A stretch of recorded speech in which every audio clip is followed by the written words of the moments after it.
पुढील प्रकरण वाक्य रूपांतर.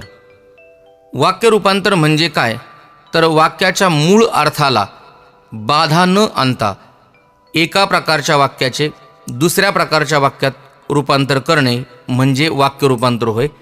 यामध्ये विधानार्थी, प्रश्नार्थक, उद्गारार्थी, नकारार्थी तसेच केवळ संयुक्त व मिश्र वाक्यांचे परस्पर रूपांतर असते. प्रथम आपण पाहूया प्रश्नार्थक व विधानार्थी वाक्यांचे परस्पर रूपांतर. सामान्यपणे कोणतीही माहिती विचारताना विचारलेला प्रश्न हा सरळ साधा असतो. याचे रूपांतर शक्यतो केले जात नाही. परंतु सर्वांना लागू पडतील असे जर प्रश्न असतील तर त्याचे रूपांतर करणे शक्य असते. जर मूळचे वाक्य होकारदर्शक असेल तर उत्तर नकारदर्शक करावे व नकारदर्शक असेल तर होकारदर्शक करावे.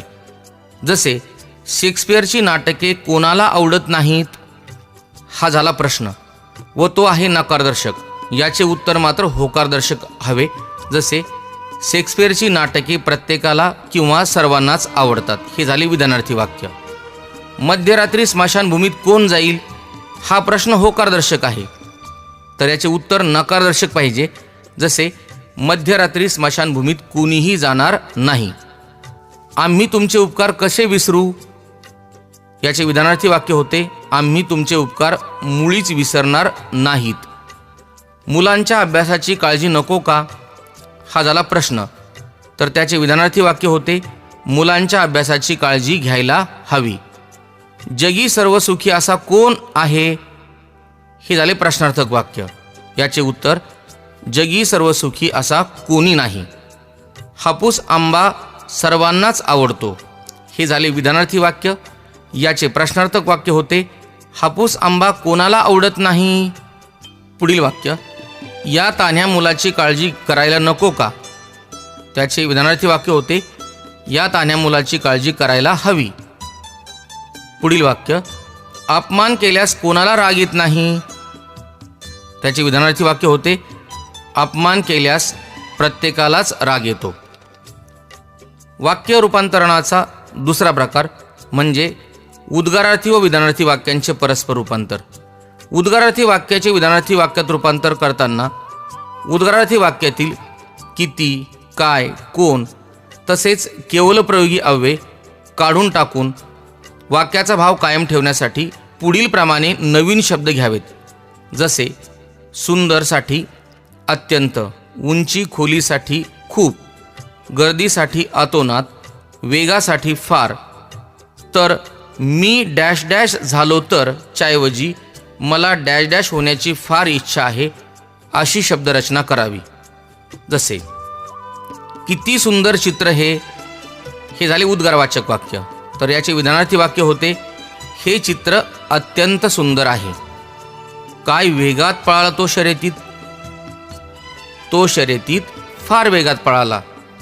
आज जत्रेत कोण गर्दी याचा अर्थ असा होतो तुम्ही जत्रेला गेलेला होता व तुम्हाला गर्दी खूप दिसली. मग याचे विधानार्थी वाक्य होते आज जत्रेत अतोनात गर्दी होती. केवढी उंच इमारत ही इमारत खूप उंच आहे. काय अक्षर आहे तुझे अक्षर अत्यंत सुंदर आहे. मी पक्षी झालो तर मला पक्षी होण्याची फार इच्छा आहे. मी महाराष्ट्राचा मुख्यमंत्री असतो तर मला महाराष्ट्राचा मुख्यमंत्री होण्याची फार इच्छा आहे. तू फारच चतुर आहेस हे झाले विधानार्थी वाक्य. याचे उद्गारार्थी वाक्य पुढील प्रमाणे होते जसे किती चतुर आहेस तू. उद्गारार्थी वाक्याच्या शेवटी उद्गारवाचक चिन्ह असते तर विधानार्थी वाक्याच्या शेवटी मात्र पूर्णविराम असतो. वाक्य रूपांतरामधील पुढचा प्रकार होकारार्थी व नकारार्थी वाक्यांचे परस्पर रूपांतर. वाक्याचा मूळ अर्थ कायम ठेवणे हे येथे महत्त्वाचे असते. त्यासाठी योग्य त्या शब्दाचे विरुद्ध रूप वापरावे लागते. जसे तू येथे थांब हे झाले होकारदर्शक वाक्य. परंतु त्याचे नकारदर्शक वाक्य असे होईल तू पुढे जाऊ नकोस किंवा तू येथून जाऊ नकोस. अमेरिका हे श्रीमंत राष्ट्र आहे. अमेरिका हे गरीब राष्ट्र नाही. धूम्रपान टाळावे, धूम्रपान करू नये. मला सारे भाऊच आहेत म्हणजे मला एकही बहीण नाही. माझी विनंती फेटाळण्यात आली, माझी विनंती मान्य करण्यात आली नाही. उद्या मुख्यमंत्री पुण्यात आहेत. आता या वाक्यात एकही विरुद्ध रूप वापरावा असा शब्द नाही. म्हणून जर विरुद्ध रूप वापरणे शक्य नसेल तर अशा वाक्यात दोनदा नकार देऊन वाक्याचा मूळ अर्थ कायम ठेवावा.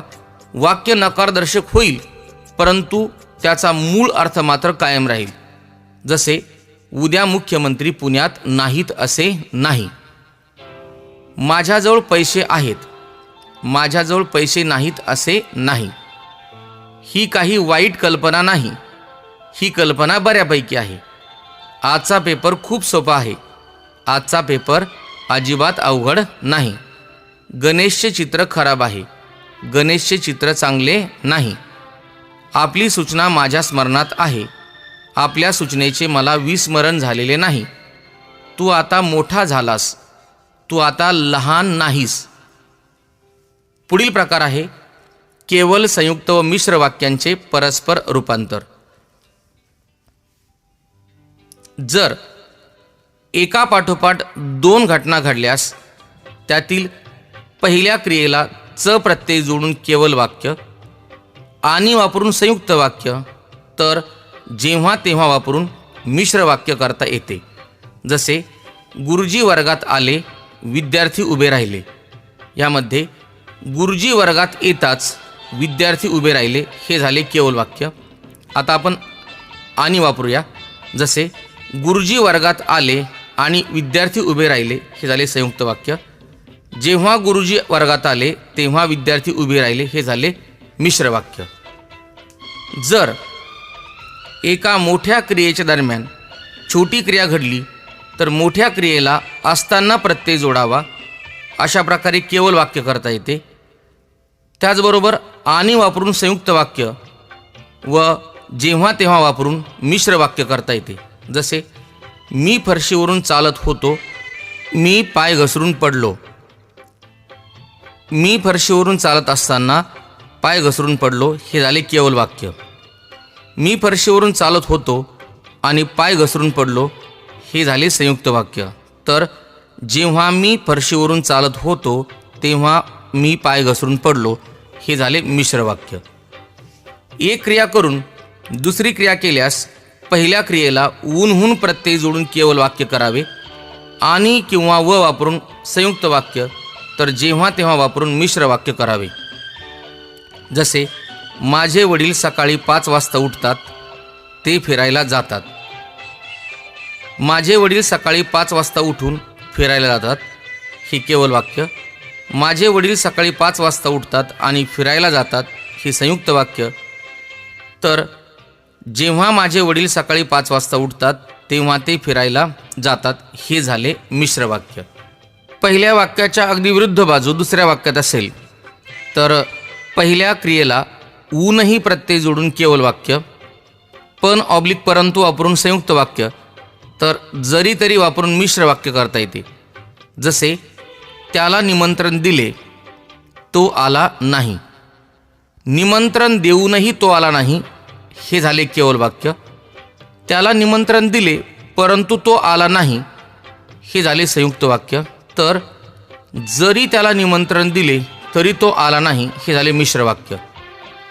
कारण व परिणाम असेल तर कारणाला मुळे ऑब्लिक ऊनहून प्रत्यय जोडून केवळ वाक्य आणि ऑब्लिक व वापरून संयुक्त वाक्य तर कारण ऑब्लिक कारण की वापरून मिश्र वाक्य करता येते. विठ्ठल परीक्षेत उत्तीर्ण झाला, त्याने प्रामाणिकपणे अभ्यास केला. प्रामाणिकपणे अभ्यास केल्यामुळे किंवा प्रामाणिकपणे अभ्यास करून विठ्ठल परीक्षेत उत्तीर्ण झाला हे केवळ वाक्य. विठ्ठलने प्रामाणिकपणे अभ्यास केला व परीक्षा उत्तीर्ण झाला हे संयुक्त वाक्य.